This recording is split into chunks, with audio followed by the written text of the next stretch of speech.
నా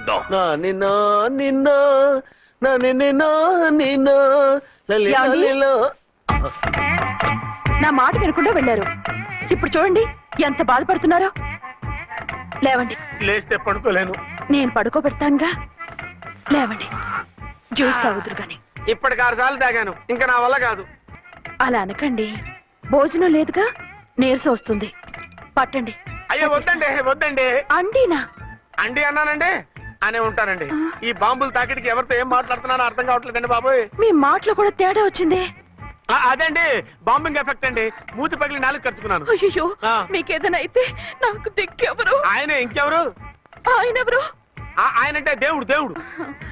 సర్లే, పట్టండి. ఏంటలా వణుకుతున్నారు? పైనుంచి కిందకి ఎర్తవుతుంటే వణకుండా ఎలా ఉంటాను? నాకు అసలే సహనం తక్కువ. కాస్త దూరంగా ఉండండి. సారీ అండి. ఇంతటి దానికి సారీ ఎందుకండి?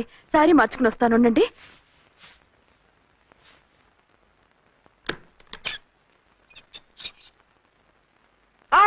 వద్దు వద్దు వద్దు వద్దు. ఏంటండి, ఏమైంది? నా ఎదురుగా బట్టలు మార్చుకోవద్దు, నేను తట్టుకోలేను. ఏ, సిగ్గుగా ఉందా? లేదు, భయంగా ఉంది. భయపట్టు ఎందుకు? నేను అందంగానే ఉంటానుగా. అందుకే భయపడేది. అయ్యో, భయం ఎందుకు? నేనేం పరాయిదాన్ని కానుగా. మీరు ఎలా ప్రొసీడ్ అయిపోతే మా గురువు గారికి నేను అన్యాయం చేయాల్సి వస్తుందండి. గురువా? గురువెవరు? అదేనండి డాక్టర్ గారు. ఈ కట్లిప్పే వరకు నన్ను స్టార్ట్ టీవీ కూడా చూడొద్దన్నారండి. మీరు సైడ్కి వెళ్ళి మార్చుకోండి, లేకపోతే నేను ఎమోషన్ అయిపోతాను. అదా మీ భయం? అయితే ఉండండి. థ్యాంక్స్. అమ్మయ్యా, ఈ గంటకి గండం గట్టెక్కింది నాయనా. ఇలాంటి టైప్ సీన్లు ఉన్నాయని తెలిస్తే నేను చచ్చినా వచ్చి ఉండేవాడిని కాదు. పరిస్థితులు ఇలాగే కొనసాగితే నేను కాలు జారటం ఖాయం. దేవుడు, కాలు జారటం ఖాయం. చిన్న పిల్లలు ఏంటి అరుపులు? కాసేపు ఓర్చుకోండి, అవే తగ్గిపోతాయి. పుసుకేసుకుని ఉంటారా దేవుడు?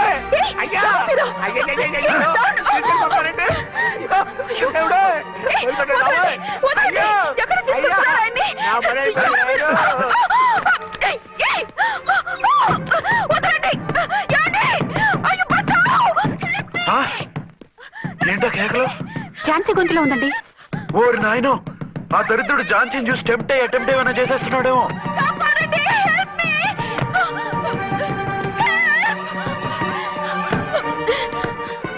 ఏంటి ఝాన్సీ, ఏమైంది? మా ఆయన్ని కిడ్నాప్ చేసి తీసుకెళ్లిపోతున్నారండి. ఎవరు? ఏమో తెలియదు, కాపాడండి. ఓరి నాయనో. బారసాలకు ముందే ఝాన్సీ నా వైఫ్ అని ఫిక్స్ అయిపోతే సడన్ గా హస్బెండ్ అయిపోయి దాన్ని బెడ్ ఎక్కేద్దామని చూస్తున్నావురా?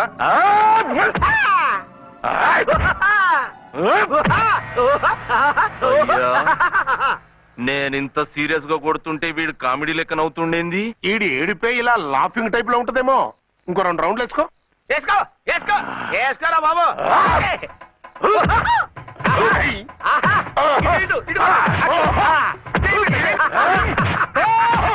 రాయ్, మీరు కూడా వచ్చి తలిగియండి రా వీణ్ణి.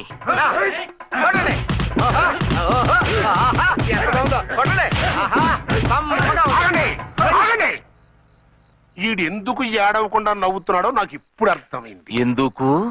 డల్ల పరుపు మందాన బ్యాండేజ్ చుట్టుంటే దెబ్బ ఎలా తగులుతుంది? గదా సంగతి. అదే రేయ్, కట్లు మొత్తం ఇప్పికొట్టుర్రా వీణ్ణి. వద్దు వద్దు, కట్లు మాత్రం ఇప్పొద్దు. ఏ, లోపట బట్టలు లేవా? డ్రాయర్ కూడా లేదు. ఏం పర్లేదు, మేము మగాలివి కదా.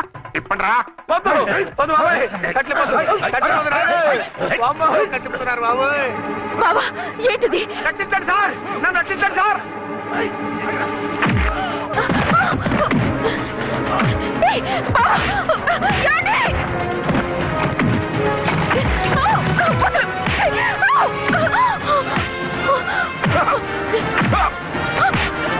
వద్దు వద్దు, నన్ను చెప్పకండి బాబాయ్. వద్దు బాబాయ్. అయ్యో, నేను రాయో, నేను లేకపోతానండి.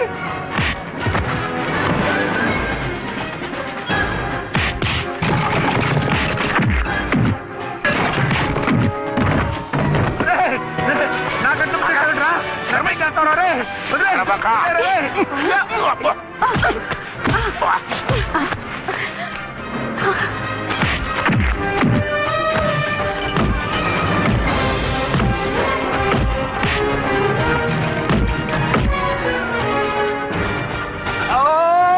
అయ్యో అయ్యో సార్,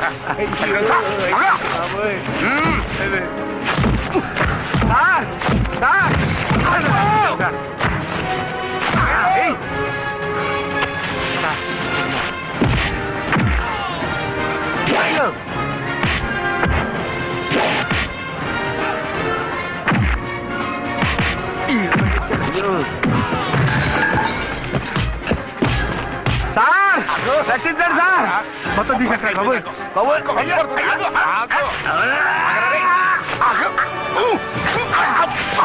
మళ్ళీ స్లిప్ అయిపోయి ఉంటారు నాయన. సార్ సార్ రక్షించండి సార్ సార్ రక్షించండి సార్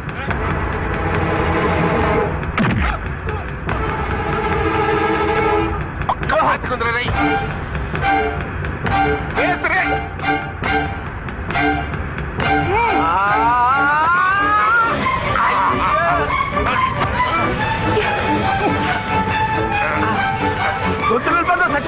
చచ్చిపోతానయ్యా కాపాడండి సార్ సార్ త్వరగా రండి సార్ రండి సార్ అయ్యా అయ్యా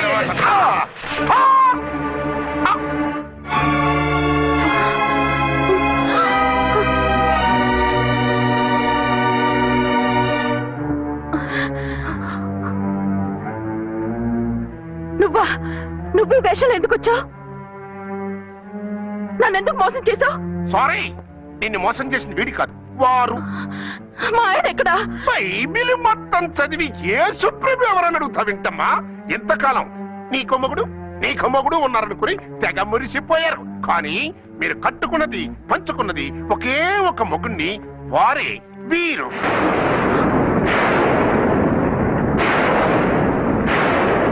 బాబు, ఆవిడ మీకేమవుతుంది? ఆవిడ మా ఆవిడే. ఆవిడ ఆవిడ మా ఆవిడే. విన్నారుగా లేడీస్, ఈ సీన్ లో ఇక మన పని అయిపోయింది. ఇప్పుడు వన్ డే మ్యాచ్ మొదలవుతుంది. టాస్ వేసుకుని ఎవరు బౌలింగ్ చెయ్యాలో ఎవరు బ్యాటింగ్ చెయ్యాలో వాళ్ళే డిసైడ్ చేసుకుంటారు. మనం గ్యాలరీలో కూర్చుని మ్యాచ్ చూద్దాం. పద. ఎందుకింత మోసం చేశారు? ఎందుకింత ద్రోహం చేశారు? నేను ఎవరిని మోసం చేయలేదు, ఎవరికి ద్రోహం చేయలేదు.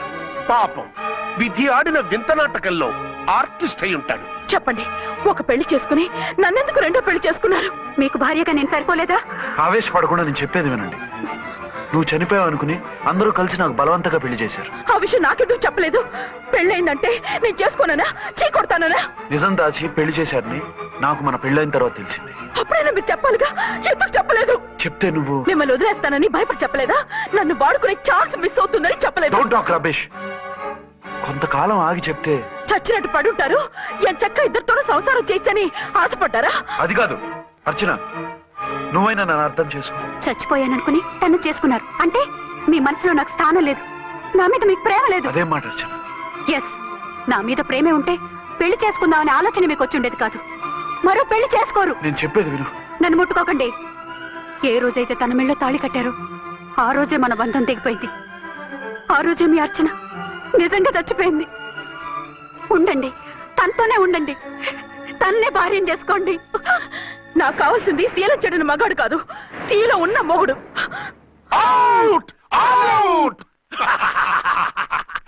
బంగారం లాంటి మా సిఐ గారి కాపురాల్ని నాశనం చేశారు.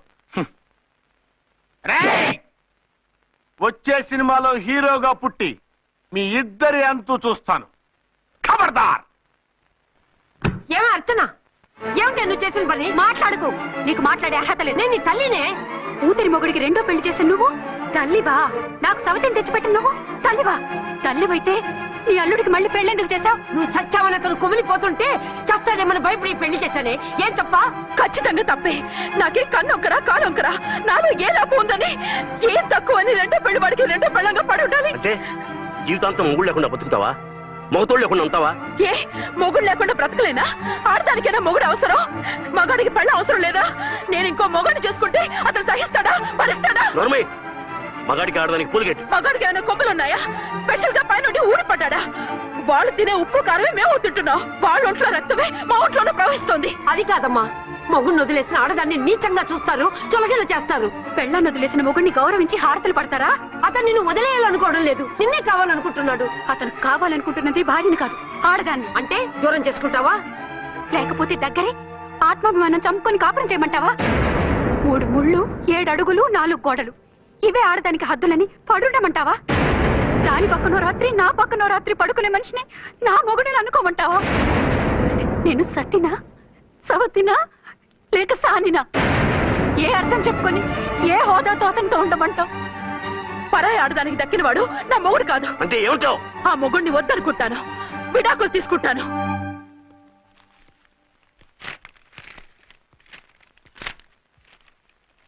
ఏమిట్రా అది? లాయర్ నోటీసులు. లాయర్ నోటీసులు ఎవరు పంపారు? నీ కోడళ్ళు. దేనికి? వాళ్ళకి విడాకులు కావాలంట. నువ్వెందుకురా బాధపడతావు? సిగ్గు ఎగ్గు లేకుండా విడాకుల కోసం కోర్టుకెక్కినందుకు వాళ్ళు బాధపడాలి. నీలాంటి మంచి మొగుడిని దూరం చేసుకుంటున్నందుకు వాళ్ళు ఏడవాలి. మీసం లేని వాళ్ళు వాళ్ళకి అంత పట్టుదల రోషం ఉన్నప్పుడు మీసం ఉన్న మగాడివి నీకెంత ఉండాలరా? వాళ్ళకి నువ్వు అక్కర్లేనప్పుడు నీకు వాళ్ళు అక్కర్లేదు. ఇంతకాలం నువ్వు చెప్పింది నేను విన్నాను, ఇప్పుడు నేను చెప్పింది నువ్వు వినాలి. మొగుడిని వదిలేసిన వాళ్ళకి మొగుడు దొరకలేమో కానీ పెళ్ళాం వదిలేసిన మొగుడికి 1,00,000 మంది దొరుకుతారు. నువ్వు మళ్ళీ పెళ్లి చేసుకో. అప్పుడు గాని జనం నేల మీద ఉయ్యరు. ఊహించుకుని పనిచేసింది వాళ్ళురా. నువ్వు వాళ్ళని మర్చిపోలేక జీవితాంతం నరకనుభవిస్తుంటే చూసి ఆనందించాలని వాళ్ళ ప్లాన్. నువ్వు మళ్ళీ పెళ్లి చేసుకుంటే ఆ కుక్కలు చెప్పుతో కొట్టినట్టు అవుతుంది. అంటే ప్రతీకారం కోసం పెళ్లి చేసుకోమంటావా? లేకపోతే ఇంకా వాళ్ళకి మొగుండని వాళ్ళ ఫోటోలు పట్టుకుని కుళ్ళి కుళ్ళి ఏడుస్తావా? ఒక్కసారి చేసిన తప్పుకే నరకం అనుభవిస్తున్నాను. మళ్ళీ జీవితంలో అటువంటి పొరపాటు చేయను. పోనీ చెయ్యని పొరపాటు చేయి, కొత్త వాడు చేసుకో.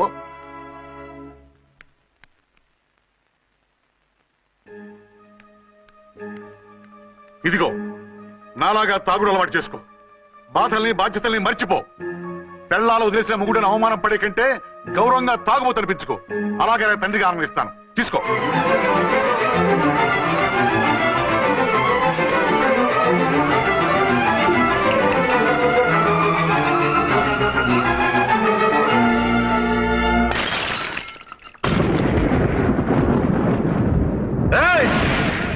అర్చన, ఝాన్సీ, బయటికి రండి. అంటే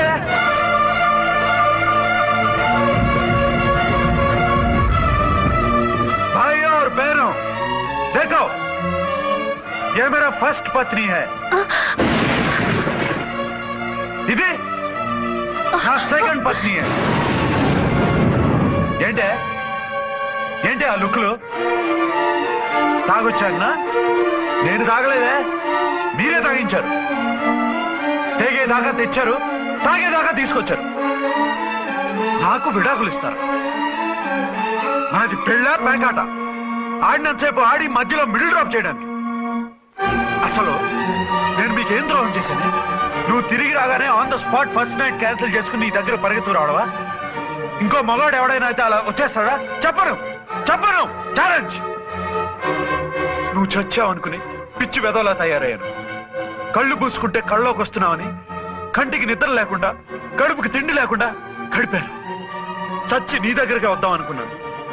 కానీ నా కన్న తల్లిని మర్చిపోలేక తాగుడికి అలవాటు పడ్డ మా నాన్న నా జీవితంలో నీ జీవితం కాకూడదురా, భార్య లేని లోటు ఏంటో నేను చవి చూశాను, మళ్ళీ పెళ్లి చేసుకోరా అని బలవంతం చేస్తే చచ్చి కన్న తండ్రిని ఏడిపించలేక బతికి దీన్ని పెళ్లి చేసుకున్నానే తప్ప దీని రంగు పొంగు చూసి వెర్రెత్తి కాదు. అది నేరమా పాపమా? ఏమే ఈ ఏటి మేటి సౌత్ ఇండియన్ పతివ్రత, నీ సంగతి ఏంటే? సెకండ్ హ్యాండ్ మొగుడు దొరికాయండి షేక్ అయిపోతున్నావా?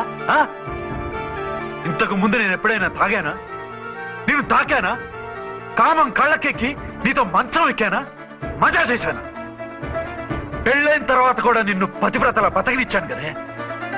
నేనే దుర్మార్గుడిని అయితే, ఆడదాన్ని అవసరంతో ఏడ్చేవాడిని అయితే ఎప్పుడో నిన్ను చెడిపోయేదాకా చెడగొట్టేవాడిని. కానీ ఎందుకు అలా చేయలేదు? ఎందుకు నీది తప్పలేదు? భార్యగా అర్చన నాలో బతికుంది కాబట్టి.